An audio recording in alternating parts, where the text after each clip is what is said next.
Alright, what's up y'all? Welcome back to Let's Play Hiveswap Friendsim for the third time. My third playthrough of Hiveswap Friendsim, which instead of just playing by myself or sending photos to a friend, I'm making a commentary YouTube channel, commentary YouTube series out of it. General warning for possible spoilers for Homestuck proper, the rest of this game, Pesterquest, probably some Homestuck fanfics. I haven't read the Homestuck 2 or the epilogues, but sometimes I say shit and I'm right. Character voices, we'll see what happens. I've had some good streaks, I've had some bad streaks.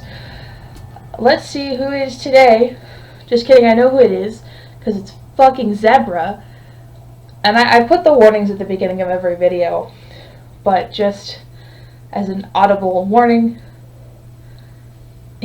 there's slavery and sexual harassment in this one, so I wouldn't blame you if you wanted to skip it. And now that that's out of the way, walking! You sure are doing a lot of it recently. Back on Earth, you never got near this amount of exercise. You are going to be so in shape when this is over.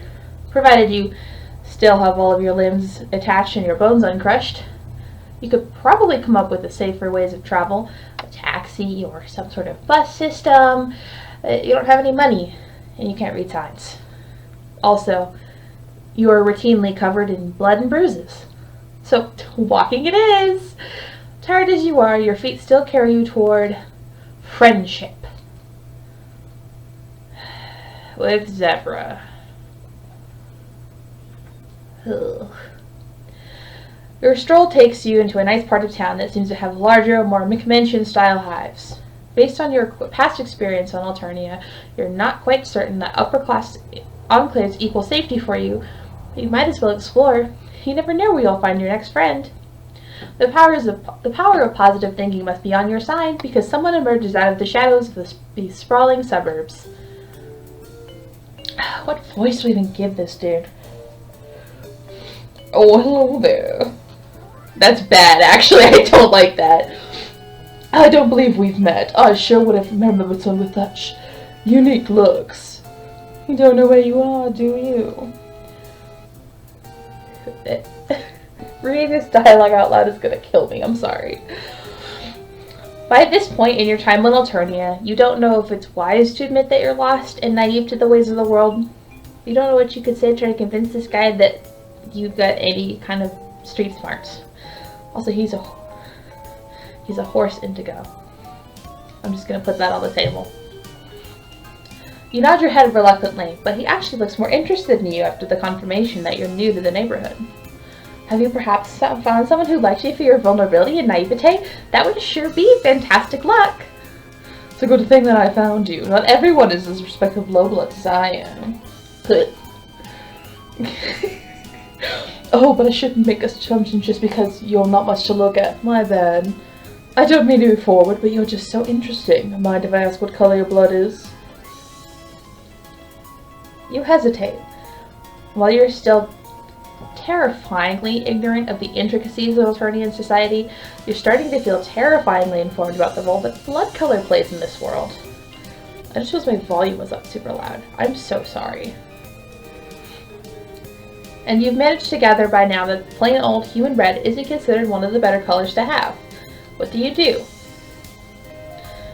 I wish we could just end it here. Oh no, my dog. So we're going to lie and say you have a high blood color. Oh, really? It's not that I don't want to be friends with other high bloods.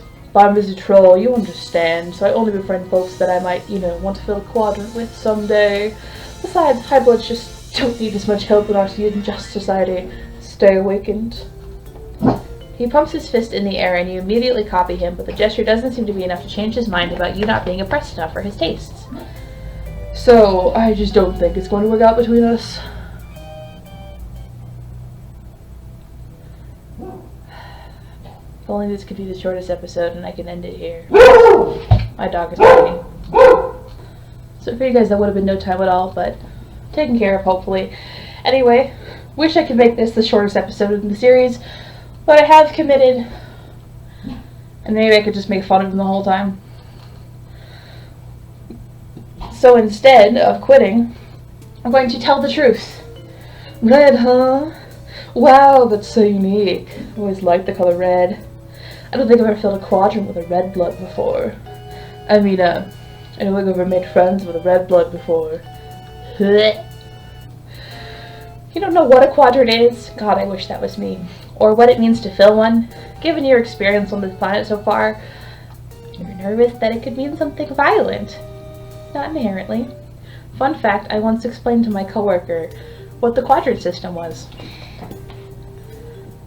She remembered, which was really funny when I then was trying to explain other aspects of Homestuck to a different coworker while she was still there. And these were my managers. I live a life, to be sure. But you don't want to further expose your ignorance, so you just say that you're as excited for this friendship as he is. You go on strong, nice. You need a place to stay for the day, right? I can help you out with that. I've got plenty of spare room for guests in my hive. You know, because I believe it's important to help with the underserved members of the community when you can. My hive is this way, shall we? I'm sorry. This road's gonna kill me. He's gonna kill me. You follow him down the street. You guess it must qualify as a nice night because you see lots of other trolls walking around here too. Most of them are dressed as nice as Zebruh, and you see a few shabbier looking trolls that must be lowbloods walking with the highbloods. Today is actually Flush Transformation Day, so you'll see a lot of trolls taking their mate splits out to celebrate. Lucky for you, my flesh quadrant is currently empty, so I'm all yours tonight. That sounds a little weird. He doesn't need to be all yours, you assure him. You're an easygoing individual who's happy to share their friends with plenty of other friends. Sure, sharing can be a good time if you're into that.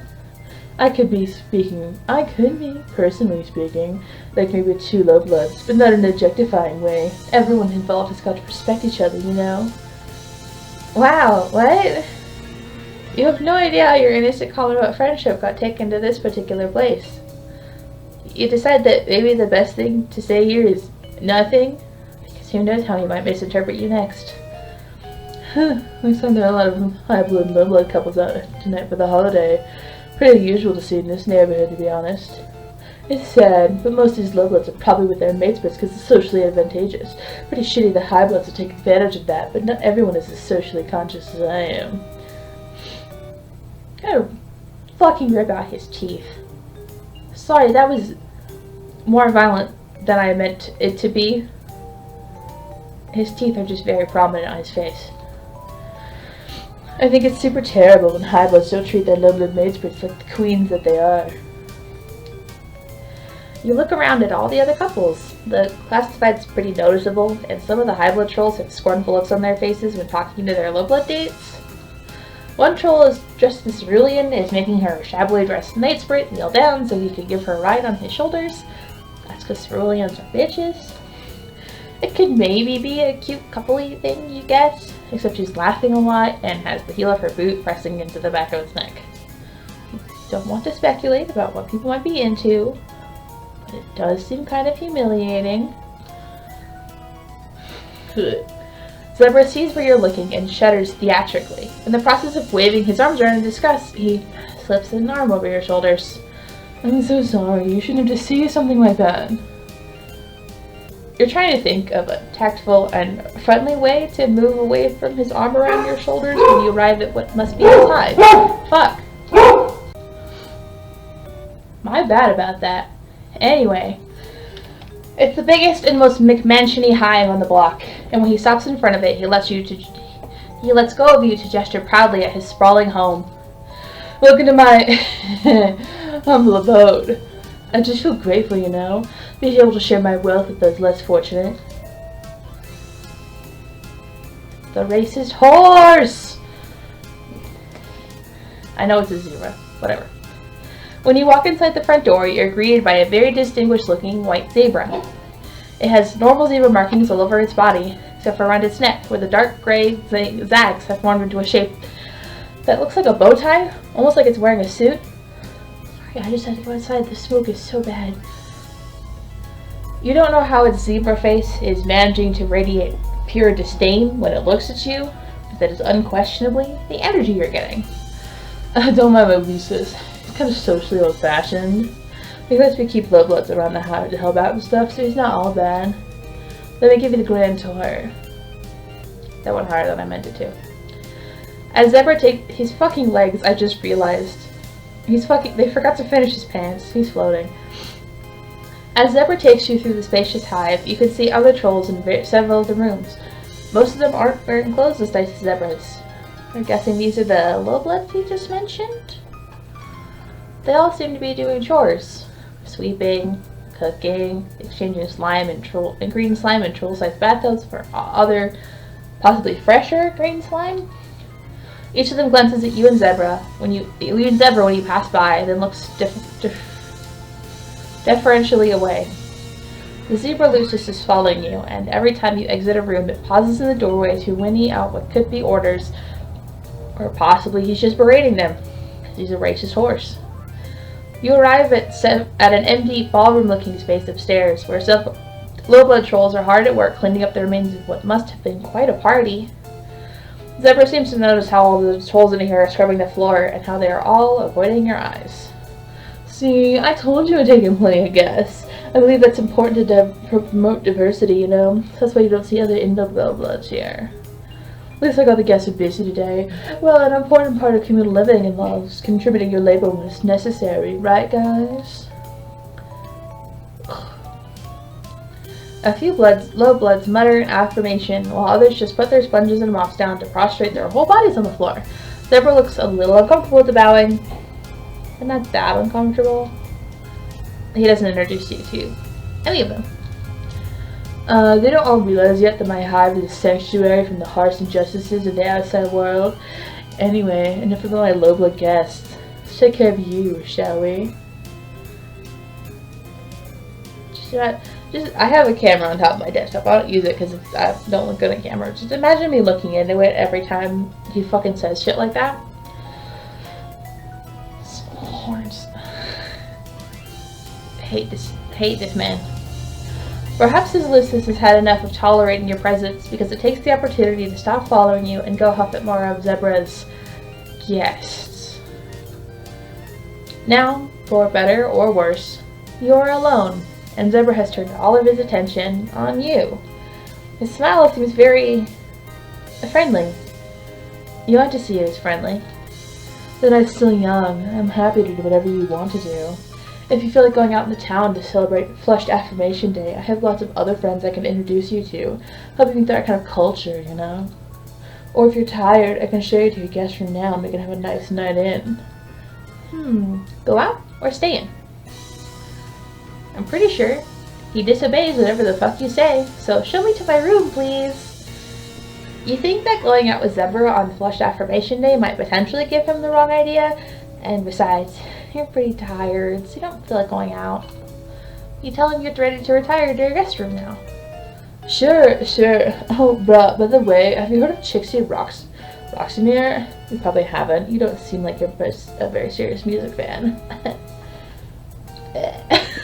Oh god, it's just disgusted myself at the face I just made.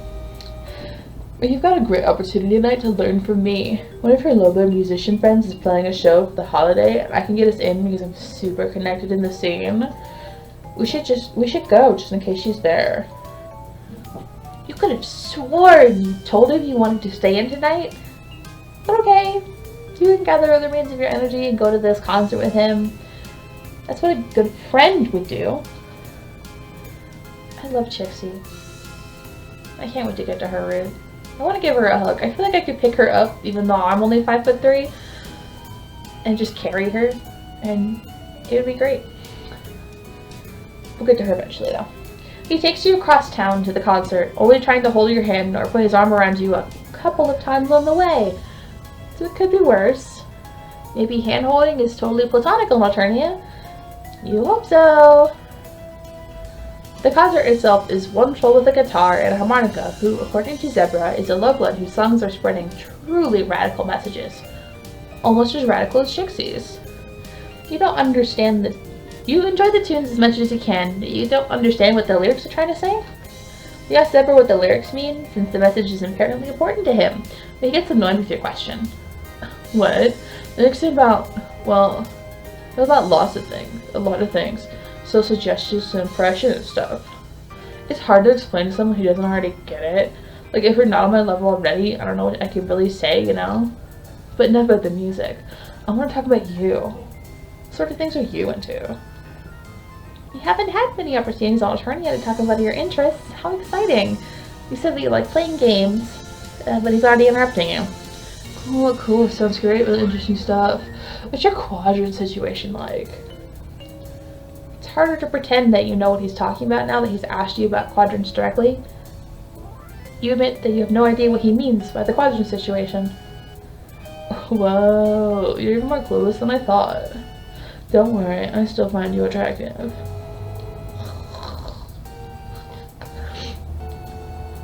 As a person, and more importantly as a lesbian, I am disgusted. He goes into a brief, and not really brief enough, explanation of the 4 types of romance in Eternia. Mateship, the flush quadrant, which to you sounds the most analogous to human romantic partnerships. Moira allegiance, the pale quadrant, which sounds like an exceptionally codependent friendship by human standards. Auspisticism, the Ashton quadrant, which you don't understand at all. Don't worry, nobody does. And Conspicitude, the black quadrant, which sounds like repeatedly hooking up with someone you hate. You're fuzzy on the details of all 4 of these, but you understand enough to get that he's asking you if you're single. You tell him that you really just want to be friends. Of course, I super respect your choices. If you ever change your mind, I'm right here. And being in a quadrant with influential, like sensitive and socially aware indigo blood like myself, make it a lot easier for you to survive and thrive on Eternia. Wasn't he criticizing that kind of high blood, low blood, socially advantageous relationship just a few hours ago? Hours. It wouldn't be very friendly of you to point out his hypocrisy, so you don't mention it. After another song, another troll at the club sidles up to Zebruh and whispers something in his ear, then skulks off again. Zebruh looks alarmed, glancing around him and edging towards the club exit. I just got a tip that there's about to be a culling at this concert. We should get out of here. I'm leaning more into me, Valley Girl. Valley Girls don't deserve that. You definitely agree with him about wanting to get out of here. You look around at the rest of the audience still enjoying the show. You and Zebruh are the only ones getting ready to leave. Is he going to warn any of the other trolls here of the danger? No, definitely not. If I were to warn any of these lowbloods that culling is coming, that could be risking my life too. I just think my live more. My life too. Not that I've ever tried. Everyone knows that. The highbloods here will probably be fine though. I've got toes back. It's important to look after your comrades in the struggle. Sure enough, you can see that the other trolls here, who, much like Zebruh, stand out because they're wearing nice clothes, are casually but urgently leaving the concert venue. The lowbloods are all still clapping and singing along with the singer on stage. No one has given them a tip-off. Come on, we go to Scram. The 2 of you abscond, getting away from the music club as fast as your leg can carry you. By the time Zebruh decides it's safe to slow down, you are tired and out of breath. Looking around, it seems like you are right back in the highblood part of town. The owner of drones have descended on all those trolls at the club by now. You just can't hear it because this neighborhood is too far away, closed off, and sheltered from the violence. Lowblood rights. Phew, that was a close one. Going to lowblood cultural events like that can be dangerous, but it's one of the risks you have to take if you want to be an activist. I can't tell you how many times I've risked calling to fight for lowblood rights. Civil disobedience is the only way to fight the authoritarian state. He turns to you and takes one of your hands in both of his, looking deep into your eyes. I just think it's so cool how you supported me back there when you risked your lives for the cause. That's probably the best way you can contribute as an activist and ally, you know, by supporting me. And speaking of activism, we were talking about quadrants earlier. Let's get back to that. This guy just does not want to take no for an answer. Once again, you radiate that friendship is what you're looking for here. He nods enthusiastically and squeezes your hand tighter. I love friendship. I always believe that a strong friendship is the best foundation for any successful romantic relationship. And many trolls start by being friends first and enter into a quadrant later. And even if you try to be friends but then fight too much, then that can still prepare you for a polygamous quadrant. Either way, the thought of being your friend makes my blood pressure beat a little faster. I just spit. Sure, you say. If what we're doing is extolling the benefits of friendship, then boy, do you have some things to add to his list.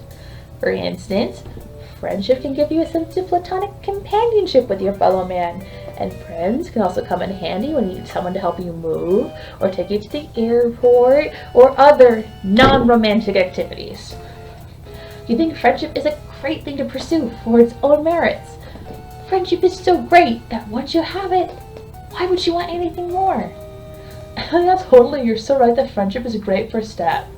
Did you enjoy the concert tonight? Did it persuade you to be an ally for lowblood rights? You think that going by your blood color and how often you have almost gotten killed by those more powerful on this planet, you're more like a member of the oppressed underclass than you are an ally? But you just decide not to split hairs and just tell them that, yes, you'll be an ally to yourself. That's fantastic, I'm happy to hear that. If you're an ally to the lowbloods, then I'll allow you to be my mate's friend. Friend. You correct him. You can be his friend. Right, sure, yep, I meant to say friend. Is this like a quote-unquote good ending? I don't remember now. He lets go of your hand finally, which at least counts for a partial victory, and winks. Oh, that was the good ending. Shit. Actually, you know what? Fuck it. Disobey the fucking rules. Well, I know a bad ending for this motherfucker. I hate him. So let's go out! You're not crazy about the idea of being alone with this guy for the rest of the night. Plus, if he's as popular as he says he is, that means more potential friends for you to meet. You tell him that you're interested in going out. It's false. Cool, cool. It sounds like a great time. I'll just go get ready.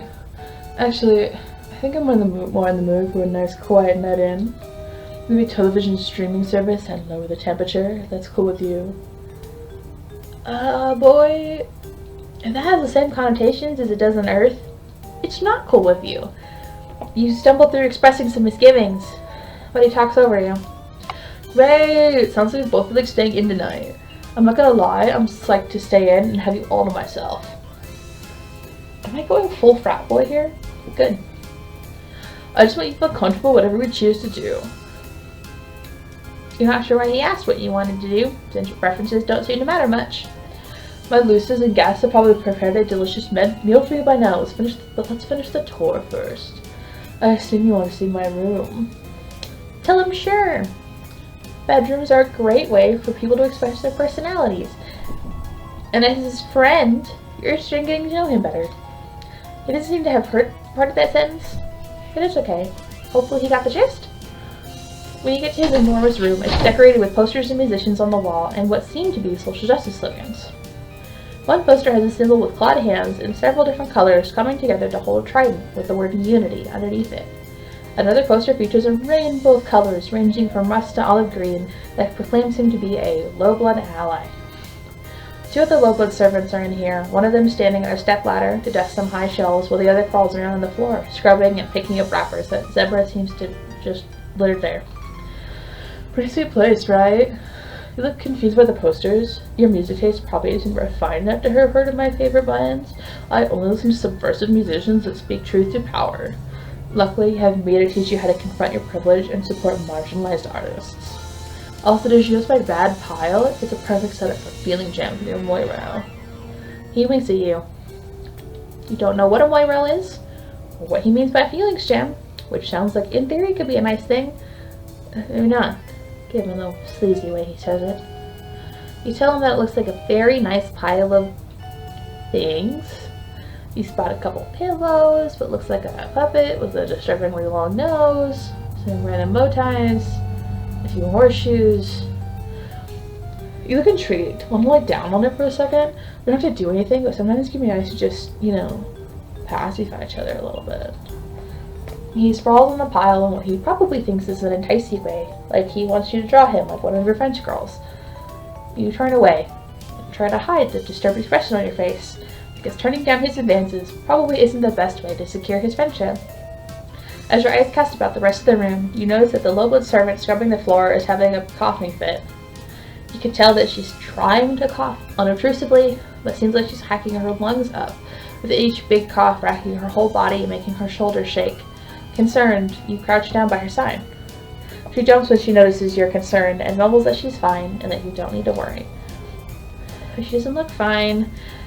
Now that you're getting a closer look, you can tell that she seems to be underfed and exhausted, with sickly shadows on her face and scraped up knees and elbows. She looks bad. And you know bad, considering how much of your time you've recently spent stumbling around with various excruciating injuries. God, I fucking hate this dude. I hate that he's winking at you this entire time. I stopped looking at his face to read, and I wish I hadn't looked up. You mention to Zebruh that his guest is not looking so good. He frowns, getting up from his pile of stuff to come investigate, blinking down at you confusion and not sparing a glance to the lowblood. What? What are you even talking about? The servant tries to go back to her scrubbing, but she struggles with coughing and scrubbing simultaneously. It's hard for you to watch. Surely she would feel better if she took a break and ate or drank something. You asked Zebruh about that hot meal he said was being cooked for you. Maybe you could give some of it to this poor sick troll. Jeez, you make me look bad. There's no way a guest in my house could be going hungry. I respect lowbloods and do everything in my power to take care of them. What, you think you're a better ally than I am? Considering your status, or lack thereof on this planet, you're not sure you count as an ally so much as a member of the oppressed underclass. But you let that slide. You hasten to explain that you didn't mean to criticize him and you're sure he's doing a fine job at being an ally to lowbloods. Yeah, well, it's not easy. Whatever. Maybe we should just go eat now. I don't feel like having a feelings jam anymore. He turns and leaves the room without showing any sign that he'll do something for the sick lowblood. You mouth an apology to her behind his back, and she just gives you a tired wave and he goes back to scrubbing. A fucking Zebruh's back! Zebruh leads you downstairs to the dining room, where his Lucis is supervising a team of lowbloods setting the table with what looks like a 4-course meal. The look on his Lucis' zebra face is now even more disdainful than before, and its bow tie seems angrier. Looks like dinner's almost ready. Cool, cool. Of course, you're probably not gonna offer to pay for any of it, are you? Figures. Lowbloods. I mean, trolls in general are always expecting me to provide for them without ever offering any concupiscence in return. For once, you're kind of glad that you're unfamiliar with his alien vocabulary and innuendo. You have absolutely no money, which he definitely knows. You can pay him back for the dinner in friendship? Yeah, well, I'm not sure if I want to be friends with someone who has no problem with the way activism. I have it on good authority from every other highblood I know that my intersectional praxis is valid. You stumble over your words in your haste to assure him that you are in no way meant to say he's not valid. You've never met a troll so valid. No one believes in his validity more than you do. Whatever, let's just eat. You both sit at the table while the lowbloods set the table, light the candles, and serve the appetizer course. You can't help but notice that most of them look just as malnourished and sickly as the troll upstairs. But it might be best to not bring that up again. You eat in silence for a while, and Zebruh looks like he's stewing over something. Me too. Then he sets his fork down and looks over the table at you with a frown. You know what? I just realized. You totally denied my lowblood her own agency when you questioned me about not feeding her. Yeah, what she said was totally problematic. You don't respect lowbloods at all, do you? Not like I do. You try to apologize and say that it was not your intention to disrespect anyone, but that you're sorry you apparently did. He doesn't let you get the words out. People don't realize how tough it is to be a highblood troll who believes in social justice. Seriously, I face my own kind of oppression for speaking out and being an activist for lowblood rights. For one thing, I never get the conciliation or concupiscence I deserve. My quadrants are always going unfilled because no one else agrees with my radical views. I thought you'd be different, but you don't get it either. You try to tell him that he's got you all wrong. You agree with his radical views and believe in lowblood rights, which is why you were concerned for his guest in the first place. But he acts like you didn't say any of what you just said. You're just another one of the oppressors, complicit in the unequal power structures of our fucked up society. Your lack of awareness of your own privilege mainly makes me sick. And you must think you're so oppressed with the red blood, multiple injuries. But what you're doing now, rejecting and criticizing me, is exactly the same as what subjugulators do to the lowbloods they call. God, I hate him. You probably deserve whatever shitty position you have in society, unlike me. I deserve to have this nice house and lowblood servants and full quadrants for being such a good activist, okay? He's standing up by now, advancing on you with his Zebruh, stamping its hooves, threatening at his sign. You scramble back, trying to make your way to the front door. It's tricky because you have to step around all the lowbloods, who seem to feel strongly that they should get away from Zebruh when he's angry. You don't make it to the front door fast enough on your own.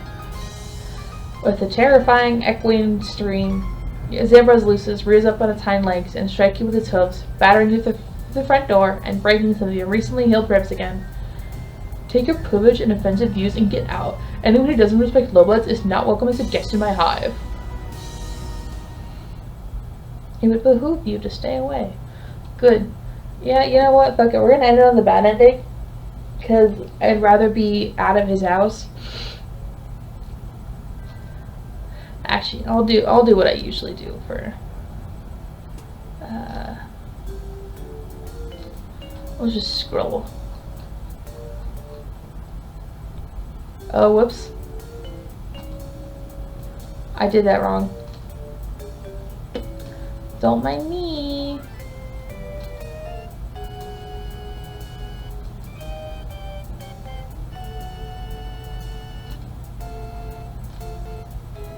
Okay, I forgot the button. So yeah, that was the victory screen. We don't have to look at him anymore. That's over and done. If you made it this far, congrats. This episode had Zebruh in it and also a lot of sound difficulties. Yeah, I think next is L word, so that's going to be more fun because you'll get to see me being a flustered little bitch.